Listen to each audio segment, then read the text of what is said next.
ก่อนจะรับชมอย่าลืมกดแชร์กดไลค์กด Subscribe กดกระดิ่งเพื่อเป็นกำลังใจให้สิรินะคะ ลูกแชร์ บ้านออร์แกรนด์ขนม ร้องตำรวจเท้าแชร์สาวโกงเงินกว่า 23 ล้านบาท จากกรณีกลุ่มผู้เสียหายจากบ้านแชร์ ออร์แกรนด์ขนมกว่า 30 คนแจ้งความถูกเท้าแชร์โกงเงินไปกว่า 23 ล้านบาท และมีผู้เสียหายทั่วประเทศรวม 300 คนตามที่เสนอข่าวไปแล้วความคืบหน้าเมื่อเวลา 11 นาฬิกาวันที่ 23 ธันวาคมที่กองบังคับการปราบปรามการกระทำความผิดเกี่ยวกับอาชญากรรมทางเศรษฐกิจปอส.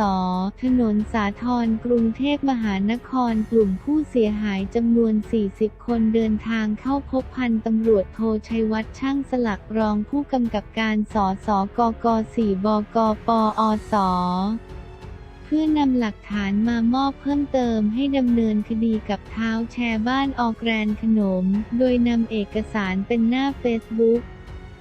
ข้อความที่คุยกันผ่านโซเชียลและสลิปเงินที่ไม่ได้รับการจ่ายเงินมาเป็นหลักฐานให้กับทางเจ้าหน้าที่ด้านนางสาวมิวขอสงวนชื่อจริงและนามสกุลจริงอายุ 21 ปีเปิดเผยว่า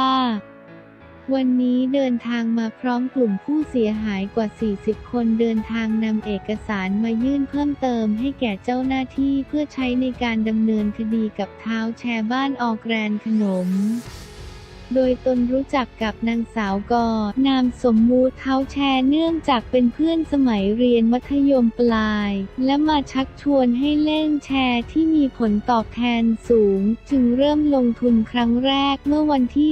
31 มีนาคม 2561 ในวงเงิน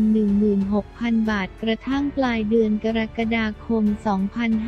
2561 ได้ดอกเบี้ย 4,000 บาทหลังจากนั้นจึงลงทุนเพิ่มและชักชวนคนอื่นๆโดยวงแชร์จะมีทั้งรายวันรายสัปดาห์รายเดือนไปจนถึงรายปียิ่งเล่นนานจะยิ่งได้ผลตอบแทนมากนางสาวมิวกล่าวอีกว่าภายหลังตนเองได้ลงทุนไปกว่า 70,000 บาทแต่มีเพื่อนที่อยู่ในวงแชร์บอกว่าบ้านแชร์ออร์แกรนด์ขนมล่มแล้วและยังไม่ได้รับเงินและไม่สามารถติดต่อเท้าแชร์ได้เมื่อมีการทวงถามไปในช่วงแรกอ้างว่าไม่สามารถโอนเงินได้เนื่องจากโอนเกินวงเงินที่ธนาคารกำหนดระบบล่มบ้างถูกอายัดบัญชีบ้าง